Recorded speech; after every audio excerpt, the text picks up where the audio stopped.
6,000 years ago, the largest cities on Earth were in Europe.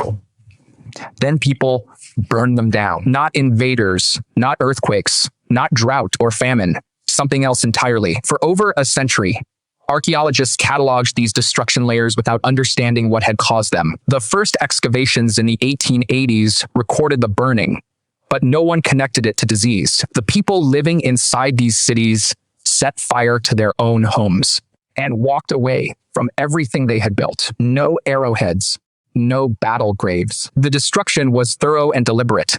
Temperatures reached levels that required intentional fuel stacking. The clay walls had partially melted, grain impressions were baked into glass.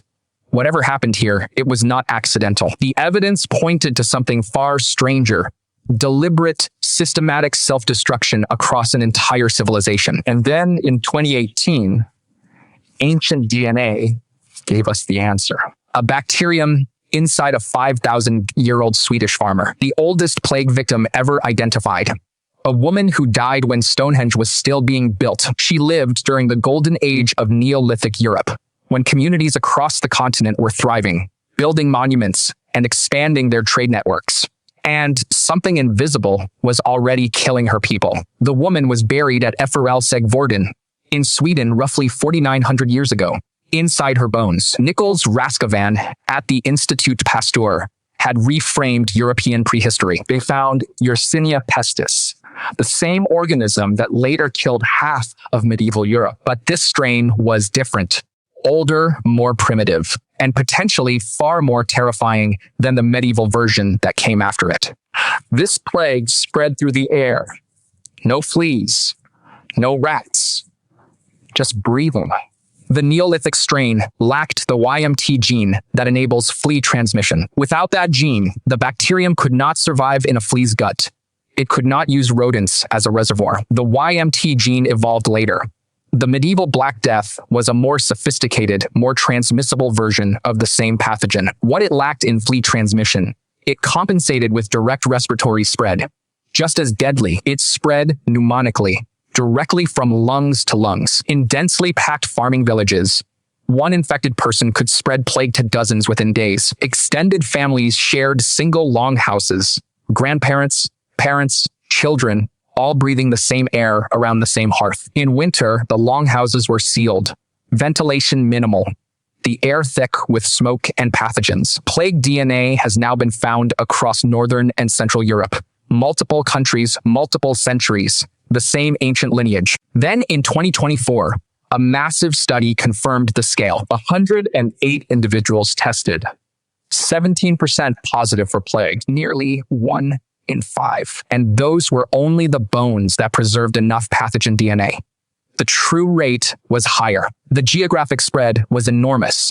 Positive individuals recovered from Scandinavia to the Balkans, spanning over 2,000 kilometers. The genetic diversity of the strains suggested the pandemic persisted for centuries, evolving as it moved. But knowing plague existed is not understanding what it did. To see the madness, you have to look at the Tripelia. They flourished in what is now Ukraine and Moldova. At their peak, the largest settlements on Earth, Talyanki alone covered over 300 hectares. Nothing in Mesopotamia or Egypt matched this scale for another 1,500 years. Some estimates put Tripelia populations above 20,000 urban centers before writing, not villages, cities.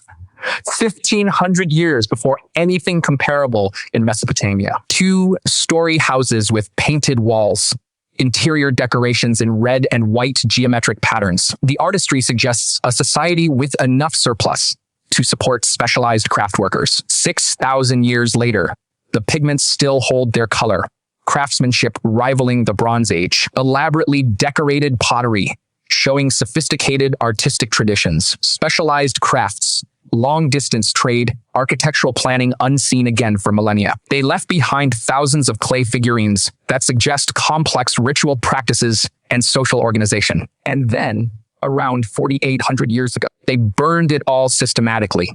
Over 100 sites, people stacked fuel inside their own buildings and deliberately set them alight. The destruction was total, choosing to destroy everything they built. What drives that decision? For decades, the leading theory was ritual purification. a spiritual cleansing between settlement phases, but the settlements thrived 1,000 years before burning started. The plague hypothesis changed the calculation entirely. The timing was too precise to ignore. Raskovan proposed the mega settlements were not just victims.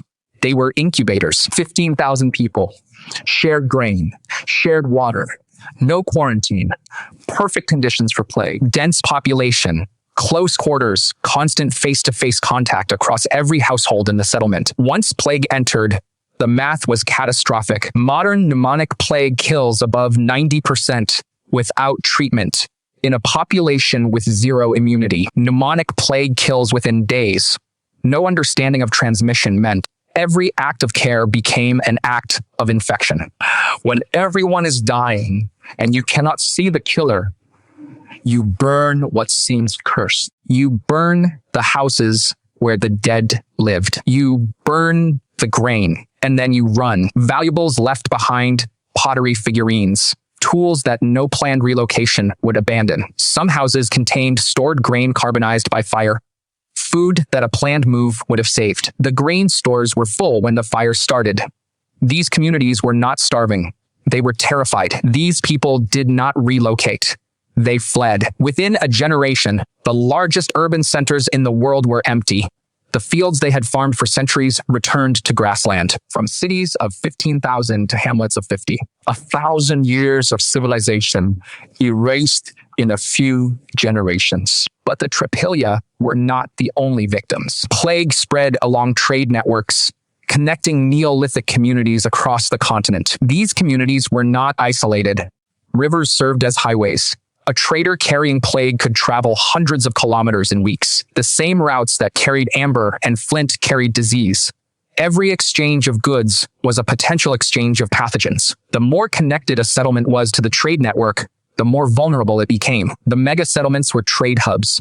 The largest, most prosperous, most connected communities would have been hit first and hardest. The funnel beaker culture in Scandinavia collapsed during the same window. Raskovan's original plague victim was a funnel beaker farmer.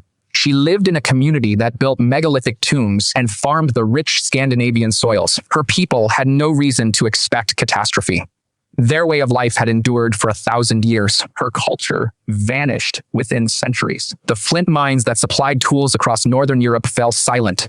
Century-old trade networks collapsed, replaced by cultures carrying both local and steppe genetic signatures. Both local survivors and incoming steppe ancestry merged in the new populations. Ancient DNA from dozens of sites confirms a dramatic ancestral shift occurring precisely across the plague window. But those people arrived into land already emptied by plague. The Yamnaya expanded westward around 4,800 years ago. Traditional narratives framed this as violent conquest.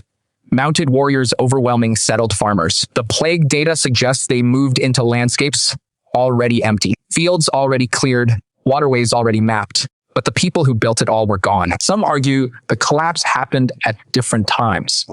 One pandemic cannot explain all of it. Mark Thomas at UCL pointed out that Neolithic bones show chronic malnutrition, dental disease, growth disruption. Depleted soils had weakened these populations for generations. Average stature declined across the late Neolithic. People were getting shorter, a biological signature of chronic nutritional stress. Centuries of farming without rotation stripped the soil. Yields fell. Communities began to starve. The land was exhausted. The people already vulnerable. Into that vulnerability, plague arrived. But it was the final one. Recovery became impossible. What plague did was not just demographic. It was psychological. Before the plague window, Neolithic life was fundamentally communal. People farmed together, ate together, and worshiped together. The ritual objects they left behind suggest a society organized around shared identity, rather than individual status. Before the plague, Europeans buried their dead communally. Megalithic tombs held dozens of individuals across generations. Communal death was communal identity. After the plague, burial became individual. Single bodies in single graves, personal weapons and possessions placed with each person alone. Settlement patterns followed the same trajectory toward isolation. Taught Europe that crowds kill. The fear of density may have lasted generations. The economy transformed too. Neolithic Europe ran on sedentary agriculture, wheat, barley, cattle in managed fields around permanent settlements. After the collapse, the economic model shifted dramatically toward mobile herding. Fixed communities gave way to fluid movement across open landscapes. The material culture shrank, portable tools replaced heavy fixed installations. People carried their world with them. The Yamnaya were already pastoralists, pre-adapted to the world plague created. Old Europe was communal and agricultural. New Europe was hierarchical, pastoral, and mobile. The genetic legacy is written into every living European, roughly half their ancestry traces to the farmers plague devastated. The rest comes from steppe populations who filled the emptied land. Plague did not just change culture, it changed European DNA. Every living European carries both legacies. The farmers who suffered the plague and the pastoralists who inherited the emptied land. The gradient is still visible. Southern Europeans carry more Neolithic farmer ancestry.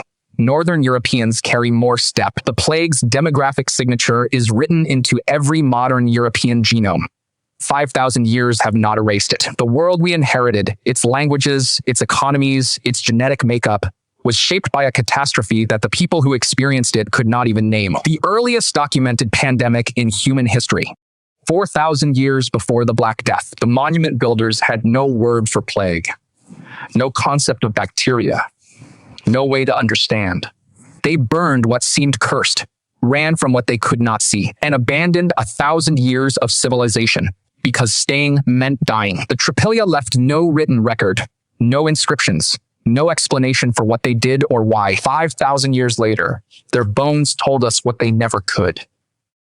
A bacterium drove them mad. Did plague create the conditions for the single greatest genetic transformation in European history? The evidence says it may have. The DNA does not give us a simple answer. History rarely does, but it gives us the name of their killer.